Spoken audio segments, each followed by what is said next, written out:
갈라디아서 1장. 나 바울과 이곳에 있는 믿음의 동료들은 갈라디아에 있는 여러 교회에 문안합니다. 내가 이렇게 편지를 보낼 수 있는 권한은 사람들의 합의나 윗사람들의 임명에서 온 것이 아닙니다. 그것은 메시아 예수와 그분을 죽은 자들 가운데서 살리신 아버지 하나님께 직접 받은 것입니다. 나는 하나님께로부터 임명받은 사람입니다. 그러므로 나는 다음과 같은 말로 여러분에게 문안합니다. 은혜와 평화가 여러분에게 있기를 바랍니다. 우리는 이 말이 무엇을 의미하는지 잘 압니다. 예수 그리스도께서 우리의 죄를 대속하기 위해 자기 몸을 제물로 바치시고 우리가 사는 이 악한 세상에서 우리를 건져 주셨기 때문입니다. 우리 모두가 이 구원을 경험하는 것, 그것이 바로 하나님의 계획입니다. 하나님께 영광이 영원 무궁토록 있기를 바랍니다. 참으로 그렇게 되기를. 다른 메시지는 없습니다. 나는 여러분의 변덕이 믿기지 않습니다. 그리스도의 은혜로 여러분을 불러주신 그분을 그렇게도 쉽게 배반하고 다른 메시지를 받아들이다니요. 여러분도 알다시피 그것은 사소한 차이 정도가 아닙니다. 그것은 완전히 다른 메시지, 이질적인 메시지라고도 할 수도 없는 것, 하나님에 관한 거짓말이기 때문입니다. 이처럼 여러분 사이에서 동요를 일으키는 자들이 그리스도의 메시지를 왜곡하고 있습니다. 단도직입적으로 말하겠습니다. 우리 가운데 어떤 사람이 심지어 하늘에서 온 천사일지라도 우리가 처음 전한 메시지와 다른 것을 전한다면 그는 저주받아 마땅합니다. 전에 말씀드렸고 이제 다시 말씀드리지만 아무리 유명하고 자격이 대단한 사람이라도 여러분이 처음 받은 메시지와 다른 것을 전하는 사람이 있다면 그는 저주를 받아 마땅합니다. 내가 이처럼 강경하게 말하는 것이 사람들을 조종하려는 것이겠습니까? 혹은 하나님의 환심을 사려는 것이겠습니까? 아니면 대중의 박수를 얻으려는 것이겠습니까? 대중의 인기를 얻는 것이 나의 목표라면 나는 그리스도의 종이 되려고 애쓰지 않을 것입니다. 이것을 알아야 합니다. 친구 여러분, 아주 단호하게 말씀드립니다. 내가 여러분에게 전한 이 위대한 메시지는 그저 인간의 낙관론이 아닙니다. 그것은 내가 전통으로 물려받은 것도 아니고 어떤 학파로부터 배운 것도 아닙니다. 나는 그것을 하나님께로부터 직접 받았습니다. 나는 그 메시지를 예수 그리스도께로부터 직접 받았습니다. 여러분은 내가 전에 유대인의 방식대로 살 때 어떻게 행동했었는지 이야기를 들었을 것입니다. 그 당시 나는 하나님의 교회를 박해하는 일에 전력을 다했습니다. 나는 하나님의 교회를 철저히 파괴하려고 했습니다. 내 조상의 전통을 지키는 일에 어찌나 열성을 다했던지 그 면에서 나는 내 동료들보다 훨씬 앞서 있었습니다. 그러나 그때에도 하나님은 나를 향한 계획을 가지고 계셨습니다. 내가 아직 모태에 있을 때 그분은 너그럽게도 나를 택하시고 불러주셨습니다. 그분은 내게 개입하시고 자기 아들을 나타내 보이셔서 나로 하여금 기쁜 마음으로 그 아들을 이방인들에게 알리게 하셨습니다. 나는 부르심을 받자마자 내 주위의 누구와도 상의하지 않고 나보다 먼저 사도가 된 사람들과 의논하러 예루살렘에 올라가지도 않고 곧장 아라비아로 갔습니다. 그리고 얼마 후 다마스쿠스로 되돌아갔고 3년 후에 베드로와 함께 내가 전하는 이야기를 서로 비교해 보려고 예루살렘으로 올라갔습니다. 내가 예루살렘에 머문 기간은 고작 보름 정도였으나 거기서 지낸 시간은 정말 대단했습니다. 나는 우리 주님의 동생 야고보만 만났을 뿐 다른 사도들은 구경도 못했습니다. 내가 여러분에게 하는 이 말은 절대로 거짓말이 아닙니다. 그 후에 나는 시리아와 길리기아에서 사역을 했습니다. 그렇게 시간을 보내며 활동한 뒤에도 나는 유대에 있는 그리스도의 교회들의 얼굴이 알려지지 않았습니다. 그저 전에 우리를 박해하던 사람이 이제는 자기를 없애버리려 했던 그 메시지를 전하고 있다는 소문만 떠돌 뿐이었습니다. 그들이 나에 대해 보인 반응은 나로 인해 하나님을 알아보고 그분을 경배한 것이었습니다. 2장. 내 중심은 더 이상 내가 아닙니다.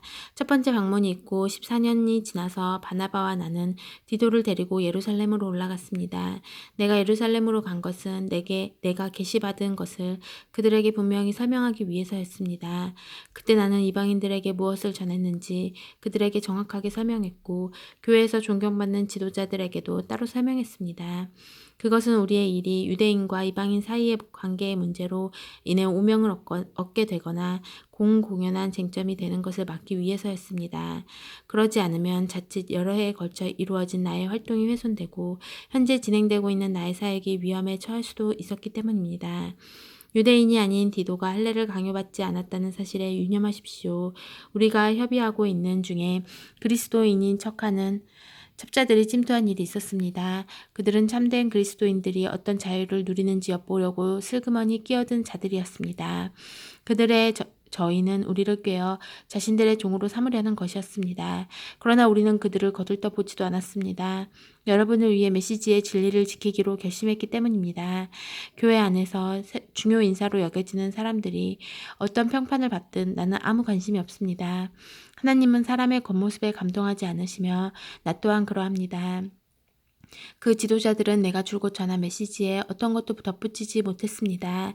하나님께서 베드로가 유대인들에게 전한 것과 똑같은 메시지를 내게 맡겨주셔서 이방인들에게 전하게 하셨다는 사실이 조만간 드러났습니다.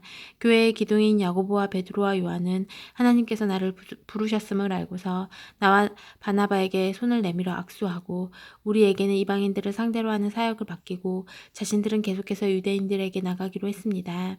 그들이 우리에게 한 가지 당부한 것은 가난한 사람들을 기억해 달라는 것이었습니다. 그것은 내가 이미 열심히 하고 있었던 일입니다. 그 후에 베드로가 안디옥에 왔을 때 나는 그와 정면으로 맞선 적이 있습니다. 그가 분명하게 잘못한 일이 있었기 때문입니다. 이야기는 이렇습니다. 베드로는 야고보가 보낸 몇몇 사람들이 오기 전만 해도 식사 때마다 이방인들과 함께 식사를 했습니다. 그러나 예루살렘에 보수적인 사람들이 오자 그는 슬그머니 뒤로 물러나 할 수 있는 한 이방인 동료들과 거리를 두었습니다. 그는 할례라는 옛 방식을 강요해 온 유대 보수파를 두려워했던 것입니다. 안타깝게도 안디옥 교회에 있던 나머지 유대인들도 그런 위선에 동조했고 바나바까지도 그런 수작에 휩쓸리고 말았습니다. 나는 그들이 메시지를 따라 한결같이 바른 길을 걷지 않은 것을 보고 그들 모두가 보는 앞에서 베드로에게 이렇게 말했습니다. 당신은 예루살렘에서 파견된 감시인들이 보지 않을 때에는 유대인이면서도 이방인처럼 살더니 이제는 예루살렘에서 온 당신의 옛 동료들에게 좋은 인상을 주려고 이방인들에게 유대인의 관습을 강요하는군요. 도대체 무슨 권한으로 그렇게 하는 것입니까? 우리가 유대인이기는 하지만 죄인인 이방인보다 태생적으로 우월한 것은 아니라는 것을 우리는 압니다. 우리는 율법을 지킴으로써 하나님과 올바른 관계가 되는 것이 아니라 오직 예수 그리스도를 직접 믿음으로써 하나님과 올바른 관계가 되는 것임을 잘 알고 있습니다. 어떻게 합니까? 우리가 그것을 시험해 보았기 때문입니다. 우리는 이 세상에서 가장 훌륭한 율법 체계를 가지고 있습니다. 그러나 우리는 누구도 자기 개선을 통해서는 하나님을 기쁘시게 해드릴 수 없음을 깨닫고 예수를 메시아로 믿었습니다. 자기 힘으로 선한 사람이 되려고 애쓰기보다는 메시아를 믿음으로 하나님과 올바른 관계에 들어가게 되었습니다. 혹시 우리가 아직 완전한 사람이 아니라는 것을 눈치챘습니까? 그리 놀랄 일도 아닙니다. 나처럼 그리스도를 통해 하나님과 바른 관계를 맺으려는 사람들이 덕을 완전히 갖추지 못했다는 이유로 그리스도는 죄의 방조자임에 틀림없다고 비난하시렵니까? 그런 비난은 섣부른 것입니다. 내가 자기 힘으로 선한 사람이 되려고 한다면 그것은 전에 헐어버린 낡은 헛간을 다시 세우는 셈이고 사기꾼처럼 행동하는 꼴이 되고 말 것입니다. 실제로 일어난 일을 말하자면 이렇습니다. 나는 율법을 지키려고 애쓰고 하나님을 기쁘시게 해드리려고 고심하지만 뜻대로 되지 않았습니다. 그래서 나는 율법의 사람이 되기를 포기했습니다. 그것은 하나님의 사람이 되기 위해서였습니다. 그리스도의 삶이 내게 방법을 일러주었고 그렇게 살도록 해주었습니다. 나는 그리스도와 나를 완전히 동일시했습니다. 나는 그리스도와 함께 십자가에 못 박혔습니다. 이제 내 자아는 더 이상 내 중심이 아닙니다. 나는 더 이상 여러분에게 의롭게 보이거나 여러분에게서 좋은 평판을 얻고 싶은 마음이 없습니다. 나는 더 이상 하나님께 좋은 평판을 얻어야 한다는 강박관념이 없습니다. 그리스도께서 내 안에 살고 계십니다. 여러분이 보는 내 삶은 나의 것이 아니라 나를 사랑하시고 나를 위해 자기 목숨을 내어주신 하나님 아들을 믿는 믿음으로 살아가는 삶입니다. 나는 이 삶을 저버리지 않을 것입니다. 내가 율법을 준수하거나 사람을 기쁘게 하는 종교로 되돌아간다면 그것은 하나님과의 관계에서 인격적으로 누리는 자유를 송두리째 포기하는 일이 되지 않겠습니까? 나는 그렇게 하지 않을 것입니다. 나는 하나님의 은혜를 거부하지 않을 것입니다. 하나님과의 생생한 관계가 율법을 지킴으로써 이루어지는 것이 아니라 율법을 지킴으로 이루어지는 것이라면 그리스도는 헛되이 죽으신 것이 됩니다. 3장 율법이 아닌 그리스도를 믿는 믿음. 정신 나간 갈라디아 사람들이여 누가 여러분을 홀렸습니까? 여러분은 분별력을 잃었습니까? 십자가에 달리신 예수를 삶의 중심에 놓지 않고 있음이 분명하니 여러분은 제정신이 아닌 것이 틀림없습니다. 십자가에 달리신 그분의 모습이 여러분의 눈에 선할 텐데 어찌 그럴 수 있습니까? 여러분에게 한 가지 묻겠습니다. 여러분의 새 삶이 어떻게 시작되었습니까? 하나님을 기쁘시게 해드리기 위해 죽도록 노력함으로 시작되었습니까? 아니면 여러분이 받은 하나님의 메시지에 응답함으로써 시작되었습니까? 여러분은 이 어리석은 짓을 계속 하렵니까? 정신 나간 사람만이 하나님께서 시작하신 일을 자신의 힘으로 성취할 수 있다고 생각합니다. 여러분은 그 일을 시작할 만큼 슬기롭거나 강하지도 못하면서 어찌 그 일을 성취할 수 있다고 생각합니까? 여러분이 그토록 고통스러운 학습 과정을 거친 것이 다 허사였다는 말입니까? 아직 완전히 허사가 되어버린 것은 아닙니다만 계속 이런 식이라면 분명 허사가 되고 말 것입니다. 대답해 보십시오. 하나님께서 여러분에게 자신의 임재, 곧 성령을 아낌없이 주셔서 여러분 스스로는 결코 할 수 없는 일을 하게 하신 것이 여러분의 부단한 도덕적 열심 때문입니까? 아니면 여러분 안에 그 모든 일을 행하시는 그분을 믿어서입니까? 이 모든 일이 여러분에게서 일어난 것은 아브라함의 경우와 같지 않습니까? 그는 하나님을 믿었고 그 믿음의 행위가 하나님과 올바른 관계를 유지하는 삶으로 변화된 것입니다. 율법을 신뢰하는 사람들이 아니라 그리스도를 신뢰하는 사람들이야말로 아브라함처럼 믿음의 자녀인 것이 분명하지 않습니까? 또한 성경에는 하나님께서 이방인과도 믿음에 근거하여 올바른 관계를 맺으실 것이라는 사실이 이미 기록되어 있습니다.